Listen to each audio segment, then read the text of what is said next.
لله رب العالمين الرحمن الرحيم مالك يوم الدين إياك نعبد وإياك نستعين اهدنا الصراط المستقيم صراط الذين أنعمت عليهم غير المغضوب عليهم ولا الضالين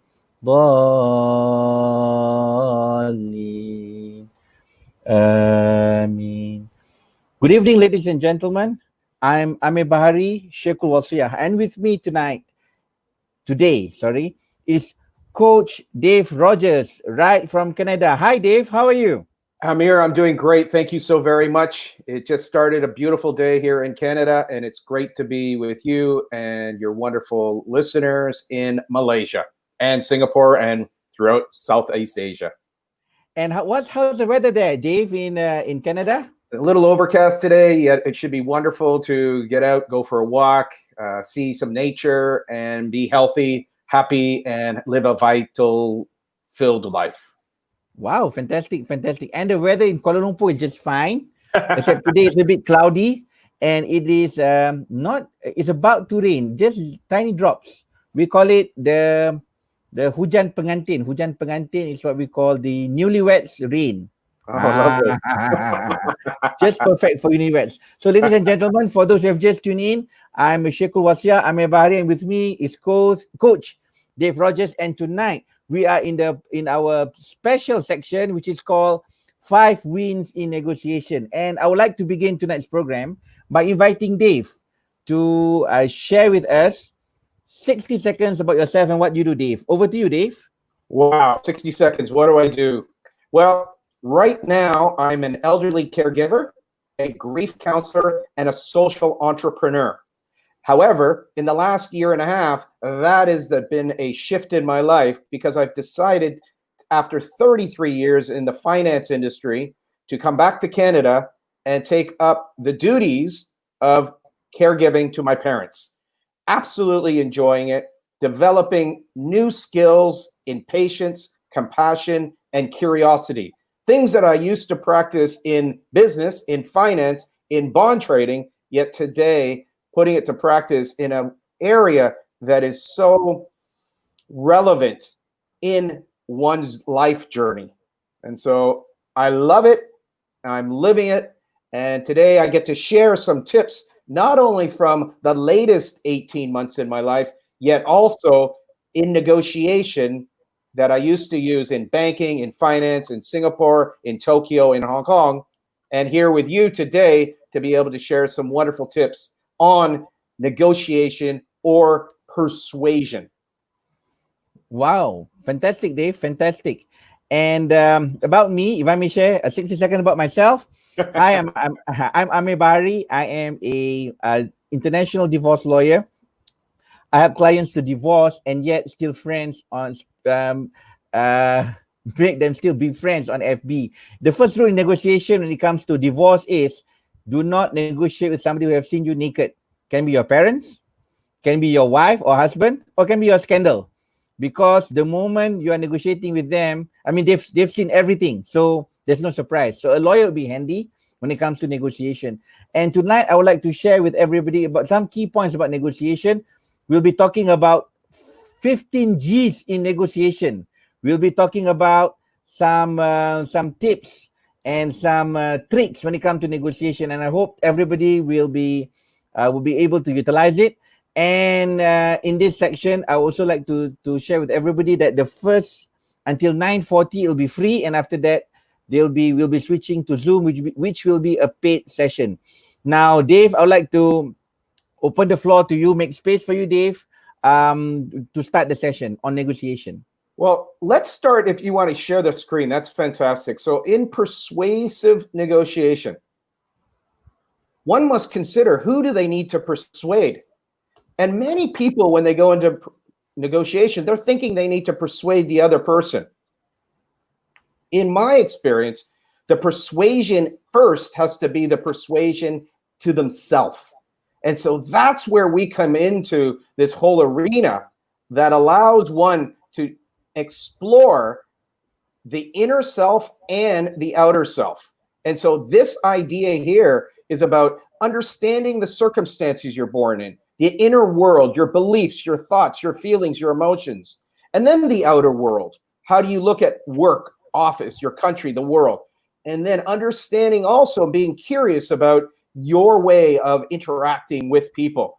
That, my friends, is something that is taught if you go and become a student of persuasion.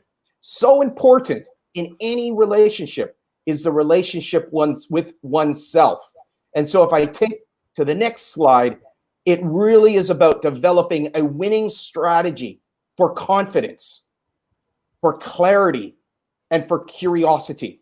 So Amir, when you see this slide and you being a international divorce lawyer, share with our listeners today how important it is for somebody to have clarity. Oh, basically, Dave, basically, I would tell my client, I would tell my client that number one, they must know what they want, because in a divorce negotiation, it's like sleeping with a porcupine. It's very sticky, it's very messy, and if everybody doesn't back down, then there'll be a lot of animosity, a lot of hatred, and there'll be a lot of blood on the table. So, Dave, what I would usually do in a negotiation with in divorce, when it comes to clarity, is each party needs to know what they want, and others would be what I call a red herring. That means I want one thing, but I put 10 things on the table. So it's up to the other party to know which is important to me. So that's my thing when it comes to clarity. Absolutely. This is so important in any type of negotiation. So it's clarity. And a lawyer in this case, a negotiator in this case, assists with developing clarity, putting it down on paper, putting down different scenarios.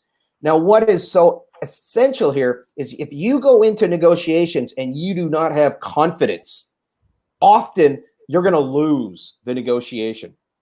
Tony Robbins, one of the teachers that I spent about 8 years with, traveling around the world, the person who is most confident, the most conviction, often wins. In negotiation for divorce, having the strategy that is in the interest of both parties is often the role that I imagine Mr. Amir would take. He's looking to find what we first started talking about as a win-win. And so the topic today we talked about and we introduced our listeners today is the 5 wins in negotiation. The first 2 are that win-win. So even today, you see this conversation. Amir has to win, I have to win. But folks, you have to win. So we bring in 5 W's. You have to win, your counterparty has to win, your organization or your business must win, my organization or my business must win. And then the final W, which is so important, if we could get a negotiated deal where Mother Earth or the universe wins. And that's what's really cool. If we can raise above any of the lower level anger, revenge, sadness, hurt as a way to get to a deal or a negotiation that wins. Asking questions is probably the most important and most relevant skill that we're inviting you to discover today. And Amir, how important are asking questions in the discovery process, in the understanding the inner world and outer world of your partner or your adversary, if you like to look at negotiation in an adversarial way? Well, Dave, personally, I feel that in a negotiation setting, the first way to start a negotiation is just to ask. It always begins with a question. But in gaining clarity in negotiation, I personally feel, and what I've just discovered, is to do what I call the process of brain dumping. Now, brain dumping means that when I wake up at certain time when I'm alone, I'm in solitude, thoughts just came to my mind. And that is when I will take out a pen and a paper, and I will start to jot down what's important to me. Now, brain dumping to me is very important because it is a point of connection with the higher being, with the Mother Earth, with the atmosphere, with actually one point of connection where I see things very clearly. And that is what I would like to invite our guests our friends and our counterpart to do. And that means by asking questions, by doing brain dumping, we'll have an idea about what is important in negotiation. Over to you, Dave. This is what the next area is. And this is about rewiring your brain, folks, because most people in negotiation, the way we communicate with ourselves is very poor.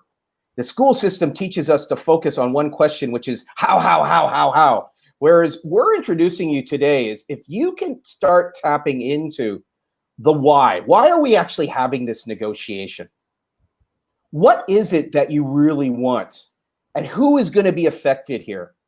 If you can get to a higher why, and this is the winning why, if you can actually come up with a negotiated settlement that the universe, the cosmos also wins, what specifically does your counterparty want or need? What do their company need? And who is involved in the decision-making process? Who's going to be affected? And then when? When can we actually move forward with the negotiation? What type of timeline? By following this process, folks, which comes from the wonderful way we engage with the universe, with the land, with the Mother Earth, is why are we doing what we're doing? What specifically do we want? Who is involved and when do we want? You notice we don't need to know how. And so if you infuse these questions in your negotiation, you'll often be able to move into a 5W win-win-win-win-win negotiation mindset. How do you like that, Amir? Oh, that's very fantastic, Dave, because usually in the traditional lawyer approach to negotiation would be number one, they will start to ask for something which is excessive and extravagant, and slowly they will work their way down towards what is to zero down into what is important in negotiation. So yeah, I mean, usually in negotiation between lawyers, it's more of like I must win and I must take whatever that's important to me or whatever's on the table. I must win. It's called Kiasu principle. Absolutely. And that's why so many negotiations end up being lose, win. There might be lose. Me as the client loses, me as the counterparty loses, and maybe win-win for the lawyers. However, that's not what we're interested in here. We want win-win for the client, for the negotiating part, win-win for the companies involved, and win for the universe. Dave, no. As a negotiation law, as a divorce lawyer, Dave, let me share with you one thing. It's not a secret, but it's something which is an open secret. Now they want to see the lawyers fight. Lawyers are fighting cocks. Fighting cock. Yeah, we are the fighting cock. We're the gladiators. They want to see blood.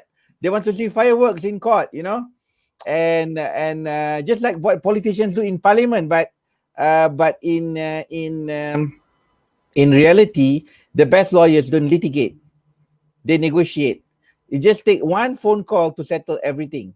So there is one point that everybody means, because I think, but basically in a divorce scenario, the parties are hurt and they want the other party to feel the same kind of hurtingness that they are feeling. So that's why actually usually in divorce cases, unless both parties are clear what they want, it'll just be bloody and messy.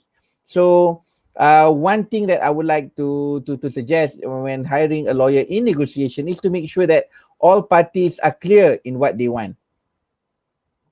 And that's, dear my friend, that is such a key component in the element that comes up next, and that is the ability or the willingness to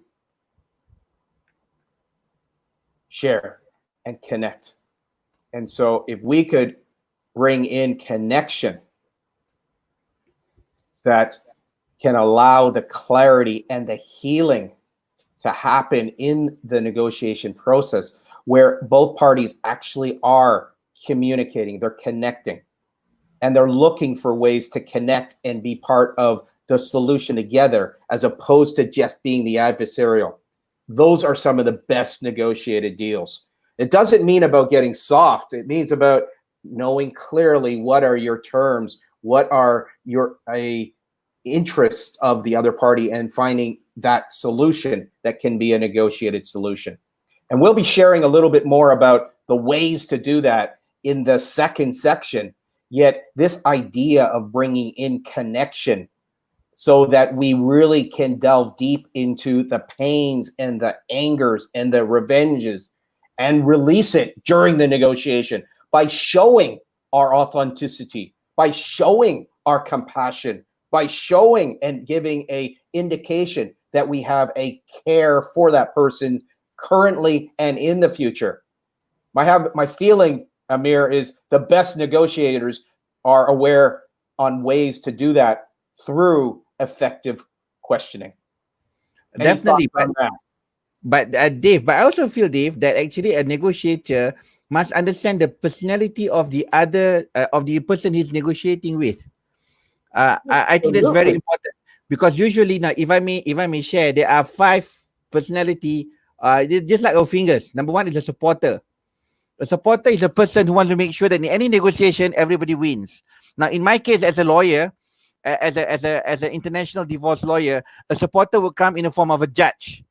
The judge always say, okay, parties, please negotiate. It's for a simple reason, Dave, they get the same pay. They don't want more work. So if parties can negotiate and mediate and get it and sign the settlement, they'll be very happy. Number 2, in negotiation, handling one of the difficult ones are what I call the commander or the hijacker. The commander or jacker will say it's either my way or the highway. So these are some of the killer personalities in negotiation, which has to be handled if we want something at the end. Number 3, pardon me for showing this, the middle finger, which is called the communicator. The communicator will just talk and talk and talk, but actually they don't know where they want to go. I've had one client like that, Dave, and I tell you it was 40 hours of meeting, and yet we didn't get anywhere. So the 4th one in negotiate, the personality is what I call the analyzer. When you speak, they will just analyze. They will become, they are very sticky to details. Okay, so this one will also, we must be very careful in negotiation. And the last one, what I call the pinky finger, the influencer. The influencer will just be able to come up with a deal with just a simple phone call. So to me, it's understanding the personality of each negotiator, or more importantly, to shift to suit the personality of that negotiator is very, very important, because there is one key to coming to a settlement in negotiation. What's your thought on that, Dave? I absolutely 100% agree with you, is that the more you get to know your adversary, if you're talking about the fighting, it is so important. Because if you go in and you try to be Mr. Nice Guy to a person who loves to stomp on people, you aren't going to be able to win. You've actually got to work with your confidence. That's what comes back to this idea of confidence. You, in many ways, have to find the best way to deal with your competitor or your adversary or the other lawyer. This is so important in having the confidence that you're able to play 3 or 4 or 5 different ways of playing the game. And that is something that, again, how do you get better at that? It's by practice. When we talk about practice makes perfect, no, practice makes progress. Some of them you're going to be able to get the deal done right away. Some of them might be dragging on for years, yet you have the awareness of what type of negotiation style they're going to take, and then you have to adjust and take them on. How's that sound to you? Oh, that's fantastic. But I must say, actually, lawyers, they are always, they are never perfect. That's why we're always in practice. Very nice. Absolutely. Yet again, folks, to be aware of this is the more you practice negotiation, and that's why it is a skill. I'm inviting today to start looking at when you're looking to influence your kids to do their homework, when you're talking to your grandparents in a way that is of service. You get to practice different types of negotiation. If you keep doing the same thing and you get the same results, Amir calls that insanity. Yet, if you look at a way to adapt your strategy, and for me right now, adapting strategies with 80-year-olds is quite fascinating. And I'm getting amazing results in negotiating with my parents. That you often hear the phrase, you can't teach an old dog new tricks. My parents are doing new tricks every week and it's amazing. So I Wow. invite you to negotiate with curiosity, folks, not the way it always was. So that's your flexibility. That's your confidence to adapt to the situation. Well, for me, Dave, I find the hardest part about negotiation is in marriage, because to me, marriage is an ongoing negotiation, either from the beginning of marriage, okay, asking hand, proposal, and so on. It's negotiation. The marriage process itself is a negotiation. Being married is a negotiation. Staying in marriage is a negotiation. And if there's a divorce, it's also a negotiation. And it's negotiation all the way. When it comes to the kids, it's negotiation.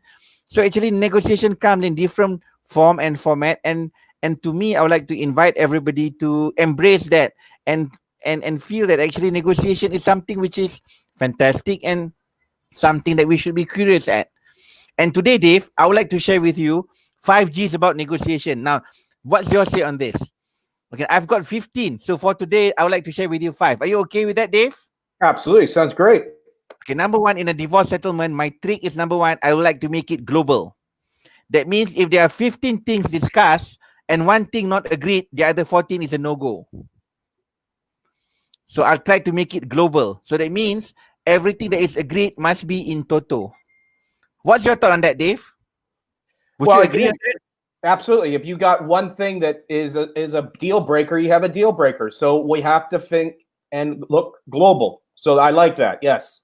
Okay. Number 2, I think in any negotiation, there should be a goal. Everybody must have their own goal and they must know what they want. Because if they keep on what we call shifting the goalpost, then the negotiation would be nowhere. So I think the second negotiation, everybody must be clear what's the goal. Absolutely. I think that, again, that's one of the things that we have to be patient sometimes, because yes, it's nice to have very clear goals, clear, smart goals. Yet as a lawyer, as a negotiator, we have an awareness that sometimes patience is golden. Now, some people are just clueless when it comes to goal, Dave. I mean, like, I know a person who comes to a negotiation table, the wife, okay, who said that I want $1 million. I want to claim $1 million from my husband. I don't care whether he has it or not. I want my 1 million. I mean, like, that's a no-brainer. So sometimes having an exaggerated goal is also an issue. But most importantly, let's start by having a goal. Now, the third G that I would like to share is the gestation period. Now, in any negotiation, there's always a gestation period. I mean, don't expect the deals to be wrapped up in a day. It can be in a week, it can be in a month, it can be in a year. But there is always a gestation period. So I would like to confirm what you mentioned, that patience is actually very important in negotiation. A person who is impatient, or what I call the commander, the controller, they will have problem negotiating with somebody who has the patience and stamina to drag on the negotiation. And in fact, Dave, that's what I do. Now, because of COVID, a lot of divorce cases are having problem because everything's get dragged, you know? And the longer we drag, the lower the claim would be. So, yep. I mean, unless they have the knack for a fast settlement, it'll be a dragging game. So the gestation period is very, very important in negotiation.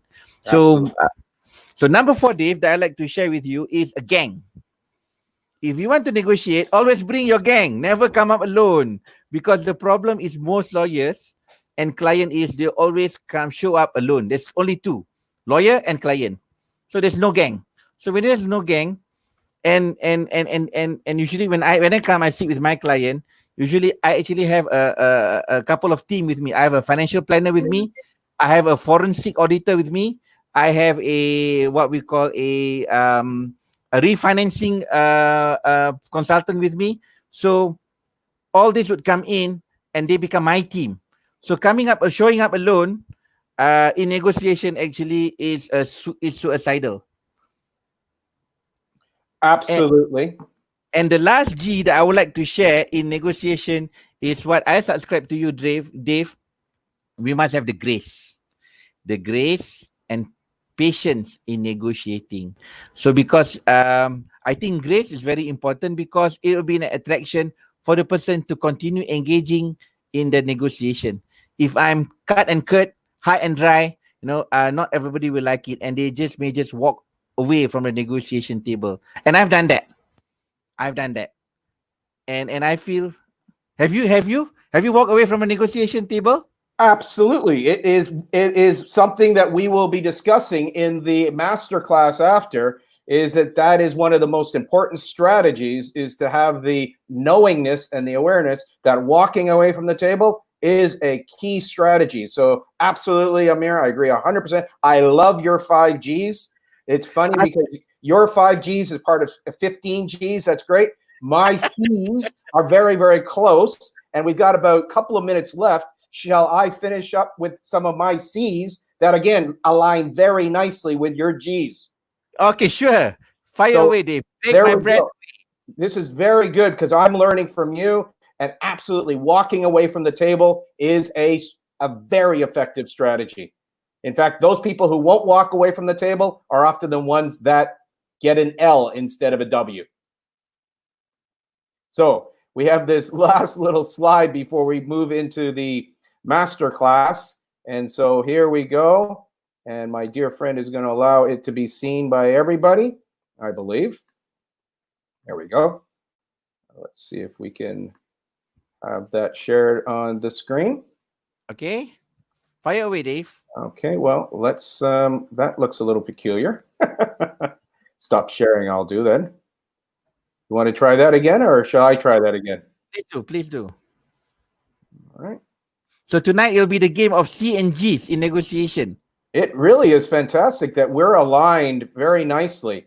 So for you as a negotiator, confidence, clarity, curiosity, so important. Now, as you're connecting with your counterparties, the other lawyers, the other people in the lawsuit, communication is essential, not in the way that you're used to being just one way. It's not about just being the commander or the caregiver or the creator or the conscientious. It is about coming up with a collaboration. And if we can use collaboration as a way to take the negotiation through the process of gestation, clarity with our goals, bringing in the gang, and getting a global win with grace. I'm having a feeling there, my dear friend, that is a winning strategy for negotiation. The C's and G's of negotiation, and the way to get a 5W win-win-win-win-win negotiated settlement. But Dave, my gut feeling is this, even after a very protracted or a swift negotiation, whatever it is, or whatever the outcome is, actually people will, those parties who have been negotiated, actually, when they go home, they're going to really sit down and think it over again. And they would, have the feeling whether they have a good deal or not. So I think on that score, it's very important to be sincere in negotiation, because people are smart.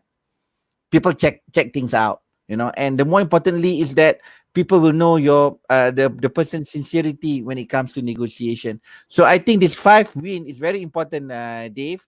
And with that, we've come to 9:45. Shall we go for the break and invite everybody for Zoom?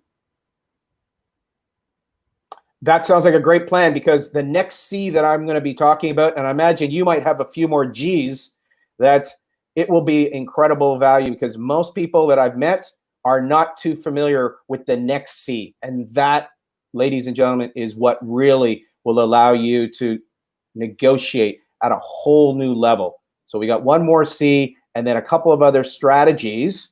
In fact, I've got 10 G's, Dave. I've got 10 G's to go. 10 more G's, and I've got a whole page of content to be able to share during the next section. So come join us in the masterclass. Okay, so you can register on the website. We have, and also on the Facebook, we're giving you a link.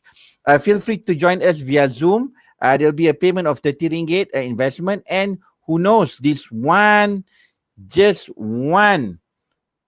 formula or just one word that may become the tipping point for you to win in your negotiation. So, ladies and gentlemen, we're going to take a break now. And if you're interested, for only 30 ringgit, you can join us in our Zoom meeting for us to continue this program.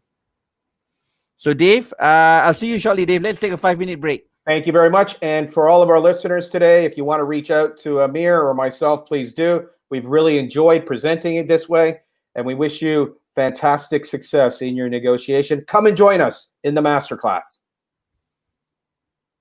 I can see you in 5 minutes, Dave. All right. I'll check out and talk to you soon. Bye.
Hi, Bill. Fine, thank you, Bill. Welcome to our program. Where are you from, Bill? Canada. Which part of Canada? Ontario. Wow, fantastic. I've only been to Vancouver. Okay, right. I really central Canada, so must be pretty cold there.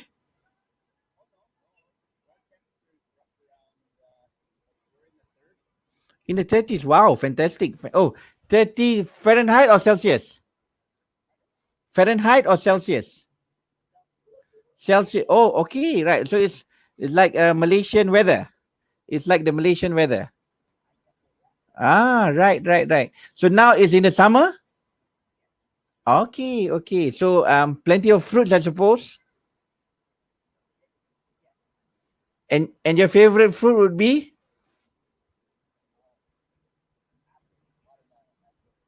Oh, okay. You have watermelons there? Oh, okay. Right. My favorite fruit is right now. Right now, in season in Malaysia is mango. We have a lot of mangoes and watermelons too. Yep. Yeah. Right. So, man, what do you do, Bill? A hockey scout. Aha. And is there a formula to that? Oh, okay. Right. You see how they dance on the ring, I suppose. Okay, they're the ice hockey players. Okay. Well, my only experience, my nearest experience is watching them on TV, on movies. But I'm sure it's quite interesting and pretty tough, yeah. Right. And Yes, he's my coach.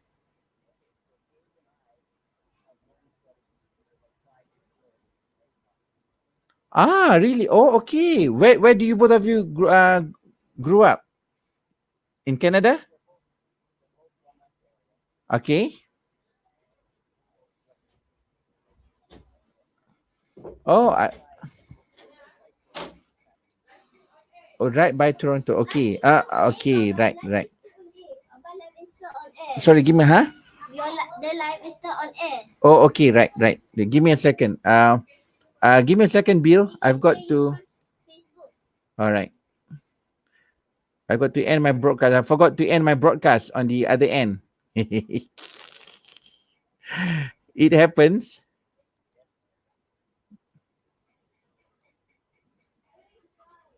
Give me a second.